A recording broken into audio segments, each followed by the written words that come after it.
ANC President Cyril Ramaphosa is expected to give marching orders when he delivers his closing address at the three-day NEC meeting in Boksburg today. The party's acting national spokesperson, Zuko says that the president's remarks will communicate the NEC's decisions on a number of organisational issues, including the national dialogue.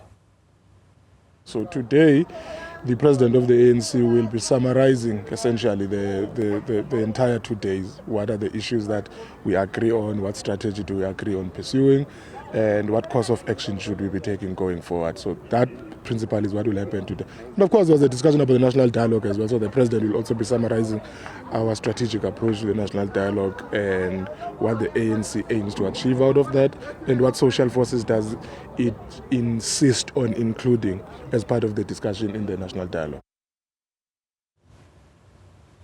Joining me now is elections analyst Michael Atkins for an appraisal of the ANC's NEC. Appreciate your time. Thank you so much for speaking to us, Michael. I'd imagine many issues would have been discussed by the ANC's NEC, particularly what led to their demise in that May 29 election. Yes, correct. I mean, obviously, it's quite an involved discussion, and I'm not sure how much we as the public are going to hear about the finer details of their analysis. Now, how significant was the role of the MK party in this decline, do you think? Well, at least according to the ANC. Look, you know, there's obviously the politics of the change in election results. But if you ask about MK, that's the obvious place. I've been looking at where the ANC votes went, you know, around the country.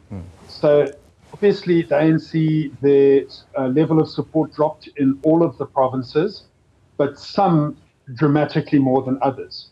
So for example, if we look at KwaZulu-Natal, the ANC had their biggest drop. Their share of the KZN national vote, if I can put it that way, dropped by 38 percentage points. So they were in the 50% and they landed up at around 17% after this election. And MK gained actually more votes than that from KwaZulu-Natal. So roughly speaking, half of the overall decline in ANC support was lost to MK in KwaZulu-Natal. Now, the question that arises, just how much of a contributor was Jacob Zuma's rise in the MK party to the loss of the ANC versus just general dissatisfaction by voters across the country? I think it's fairly common sense that Mr. Zuma clearly enjoys a lot of support among prior or even current ANC members and voters. So it is quite clear that where MK did well throughout the election, the ANC lost substantially. So I mentioned KZN is very clear. There are parts of Gauteng where the ANC lost votes and MK gained, and particularly in Mpumalanga province as well. However, in some areas like in Tshwane, the MK did not get a very strong result, but the ANC still lost about 12% of their support, 12% down.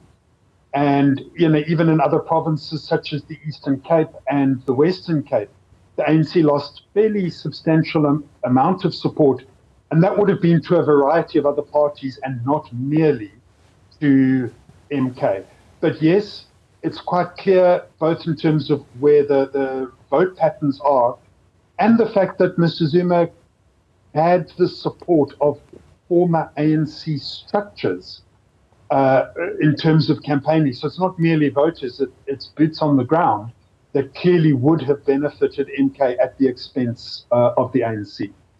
Now, multiple conversations that we had on the channel, including with the Secretary General of the ANC prior to May 29, suggested that the ANC were not worried about Jacob Zuma. In fact, they had no idea at all that they would fall to these levels in the early 40s from 50-odd%. So the question is, was it a case of incompetence? Were they overconfident? Who's to blame, or who should take, I suppose, responsibility for that fall from the 50s to below 40%? And what are the conversations that the president of the ANC and other party leadership would be having in the NEC and the following Lekgotla to establish how do they move forward? Well, the first point, though, just from your remark, I don't think anybody can take seriously any politician's prediction of their results before an election. If we take everybody's predictions, we would have had about 60 million people voting based on everybody's prediction of the numbers of votes they would get. So, in a sense, the ANC had to maintain that stance of confidence beforehand. To be honest, people were talking about the ANC not getting past 50%, even before MK broke away.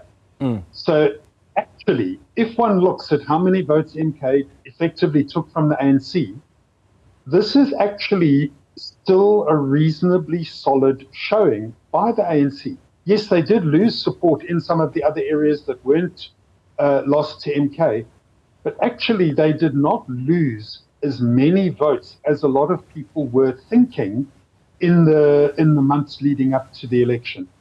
So in terms of the conversations, yes, there's the politics and how the ANC deals with the reality of MK going forward. And that's in the political realm of what does the ANC do to lure back those voters.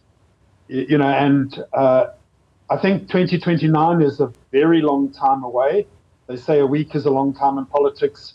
This next 5 years will be an eternity in that regard.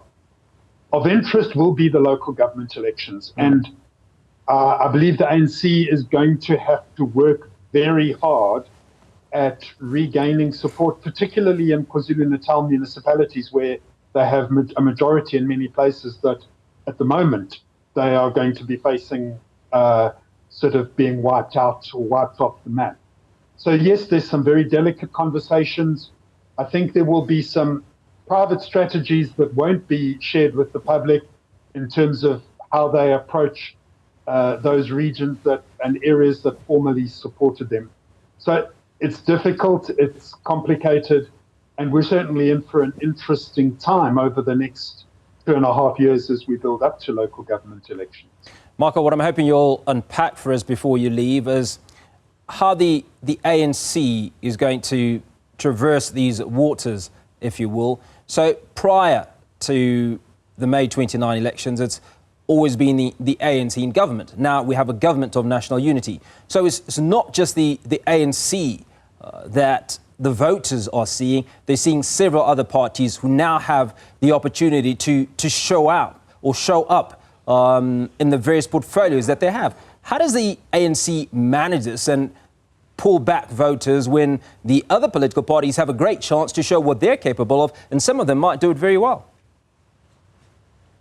Look, it's certainly going to be a very interesting time. The bottom line is we literally have no idea how that is going to play out. Yes, parties like the DA and others will gain exposure. You know, we've seen, for example, a substantial rise for the Patriotic Alliance. You know, they've been around for a while, but as a very minor party, and they have leapfrogged several other parties to a fairly prominent position. One would expect that they will capitalize on that. You know, the DA are interesting because their support has actually remained very solid over the last 3 elections. You know, small ebbs and flows, you know, some encouraging gains for them in some areas that, you know, are not identified as white areas, but their support is very solid. Whether they will gain a large set of new votes as a result of the extra publicity they get, that's very open to question. The ANC, in terms of that government, though, they actually still have the lion's share of the ministerial positions and the deputy ministers. So in terms of their election performance versus the structure of the executive and the government, the ANC actually are still in quite a strong position.